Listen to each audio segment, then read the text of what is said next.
പാലക്കാട്ടേക്കാണ്. അവിടെ നഗരസഭയുടെ ബഡ് സ്കൂളിന് ഹെഡ് ഗവർണറുടെ പേര് നൽകിയതിൽ വലിയ പ്രതിഷേധം നമ്മൾ രാവിലെ കണ്ടതാണ്. ഇപ്പോൾ കോൺഗ്രസിൻ്റെ ഒരു പ്രതിഷേധ മാർച്ച് കൂടി അവിടെ നടക്കുകയാണ്. ഈ പേരിടുന്നതിൽ മാറ്റമില്ല എന്ന് BJP വ്യക്തമാക്കുന്നു. അനുവദിക്കുന്ന വിഷയമില്ല എന്നാണ് DYFIയും യൂത്ത് കോൺഗ്രസും ഒക്കെ നേരത്തെ നടത്തിയ പ്രതിഷേധ മാർച്ചിൽ അവൻ നിലപാടെടുത്തത്. ഇപ്പോൾ കോൺഗ്രസിൻ്റെ മാർച്ച്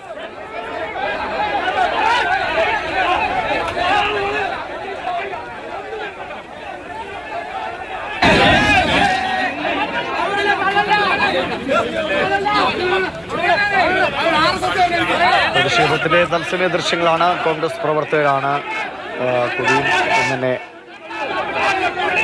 കൊല കത്തിച്ചുള്ള പ്രതിഷേധത്തിൽ ഒരുക്കമാണെന്ന് തോന്നുന്നു. പ്രവർത്തകർ വലിയ തോതിലുണ്ട്. പോലീസ് അവരെ തടയുന്നു. ഇതിൽ യാതൊരു തരത്തിലും പിന്നോട്ട് പോക്കില്ല എന്നാണ് BJP ചെയർപേഴ്സണൊക്കെ നേരത്തെ വ്യക്തമാക്കിയത്. ഗോകുൽ, എന്നാണ് ഈ തീരുമാനമെടുത്തത്? ഇപ്പോൾ നഗരസഭ BJPയുടെ നഗരസഭയാണ്, BJP ഭരിക്കുന്ന നഗരസഭയാണ്. അവരുടെ കീഴിലുള്ള ബഡ് സ്കൂളാണ് ഇത് എന്നാണ് മനസ്സിലാക്കുന്നത്. അതുകൊണ്ട് തന്നെ ഞങ്ങൾക്ക് ഈ കാര്യത്തിൽ തീരുമാനിക്കാൻ കഴിയും, ഞങ്ങൾ ഈ തീരുമാനവുമായി മുന്നോട്ട് പോകുമെന്നുള്ളതാണോ നഗരസഭയുടെ നിലപാട്? നഗരസഭ ഈ നിലപാടുമായി തന്നെയാണ് മുന്നോട്ട് പോകുന്നത്. ഹെഡ് ഗവർണറുടെ പേര് നൽകി തന്നെ ഈ ബഡ് സ്കൂൾ ആരംഭിക്കാനാണ് തീരുമാനം. അതിന്റെ നിർമ്മാണോദ്ഘാടനം കഴിഞ്ഞു. അതിനിടയിലാണ് ഇതിൽ വ്യാപകമായ പ്രതിഷേധമുണ്ടായി. യുവജന സംഘടനകളുടെ പ്രതിഷേധം ആ വേദിയിൽ തന്നെ ഉണ്ടായി. അതേസമയം ഇപ്പോൾ യൂത്ത് കോൺഗ്രസിന്റെ ഒരു പ്രതിഷേധം ഇപ്പോൾ നഗരസഭയിലേക്ക് നടത്തുകയാണ്. ഹെഡ് ഗവർണറുടെ പോലും കത്തിക്കുന്ന പ്രതിഷേധത്തിനാണ് അവർ ഒരുങ്ങിയിരുന്നത്. പക്ഷേ ഇവിടെ എത്തിയപ്പോൾ, ഈ വാതിലെത്തിയപ്പോൾ പ്രവർത്തകരെ തടഞ്ഞു. പക്ഷേ ഈ കൗൺസിൽ അംഗങ്ങളെ പോലും ഉള്ളിലേക്ക് കയറ്റിവിടാത്തത് ശരിയല്ല എന്നാണ് പറയുന്നത്. ഇപ്പോൾ മതിൽ ചാടി ഈ കോൺഗ്രസ് പ്രവർത്തകർ മതിൽ ചാടി ഈ സ്ഥലത്തേക്ക്, ഈ നഗരസഭയുടെ ഉള്ളിലേക്ക് പ്രവേശിച്ചിരിക്കുകയാണ്.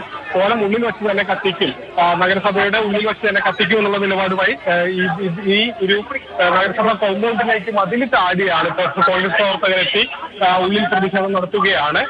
ഇപ്പോൾ പ്രവർത്തകർ നഗരസഭയുടെ മതിലിനകത്തേക്ക് എത്തി പോലീസുമായി ഉന്തും തള്ളുമുണ്ടായി. കൗൺസിൽ അംഗങ്ങളെ പോലും ഉള്ളിലേക്ക് കയറ്റിവിടുന്നില്ല എന്നുള്ളതാണ് കോൺഗ്രസ് ആരോപിക്കുന്നത്. ഇപ്പോൾ നഗരസഭയുടെ ഉള്ളിലേക്ക് ഏതാനും പ്രവർത്തകർ മതിൽ ചാടിക്കടന്ന് അകത്തേക്ക് പ്രവേശിച്ചപ്പോൾ പോലീസ് ഉദ്യോഗസ്ഥർ അവരെ ബലം പ്രയോഗിച്ച് മാറ്റുകയാണ്. ഇത്തരത്തിൽ വ്യാപകമായ പ്രതിഷേധം തന്നെയാണ് ഈ നഗരസഭയുടെ മുന്നിൽ ഈ ഹെഡ് ഗവർണറുടെ പേര് ഇടുന്നതുമായി ബന്ധപ്പെട്ട് ഉണ്ടാവുന്നത്. പാലക്കാട് കോൺഗ്രസ് പ്രവർത്തകരുടെ വലിയ പ്രതിഷേധമാണ് ഇപ്പോൾ പാലക്കാട് കാണുന്നത്. പോലീസ് അവരെ പിടിച്ചു തള്ളുന്നുണ്ട്. പ്രതിഷേധം നടത്തുന്നവരുടെ ഭാഗത്തുനിന്ന് പോലീസിനെതിരെയുള്ള പ്രകോപനം സൃഷ്ടിക്കലും ഉണ്ടാകുന്നുണ്ട്. ഏതായാലും അവിടെ പോലീസും പ്രവർത്തകരും തമ്മിൽ കുന്തും തമ്മിൽ നടക്കുന്നുണ്ട്. DYFI പ്രവർത്തകരുടെ ഭാഗത്തുനിന്ന് നേരത്തെ പ്രതിഷേധം ഉണ്ടായിരുന്നു. KB ഹെഡ് ഗവാറിന്റെ 1925 RSS സ്ഥാപിച്ച RSSന്റെ സ്ഥാപക നേതാവ് ഹെഡ് ഗവാറിന്റെ പേര് പാലക്കാട് നഗരസഭയുടെ കീഴിലുള്ള ബഡ് സ്കൂളിന് നൽകുന്നതിനെതിരെയാണ് ഇപ്പോൾ കോൺഗ്രസിന്റെ ഭാഗത്തുനിന്നും അതുപോലെ തന്നെ DYFIയുടെ ഭാഗത്തുനിന്നും പ്രതിഷേധമുണ്ടാകുന്നത്.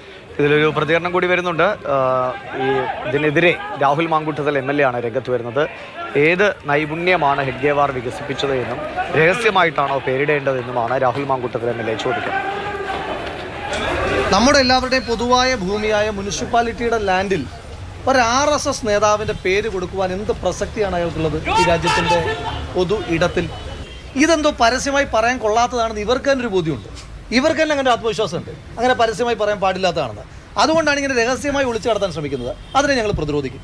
ഇത് RSSകാരൻ്റെ ഏതെങ്കിലും തരത്തിലുള്ള പാരമ്പര്യ ഭൂമിയൊന്നുമല്ല. അത് ഇതിനെതിരെ പ്രതിഷേധിക്കുകയല്ല. ഇത് വരാൻ ഞങ്ങൾ അനുവദിക്കില്ല. ആ തരത്തിലുള്ള സമരങ്ങളുമായിട്ട്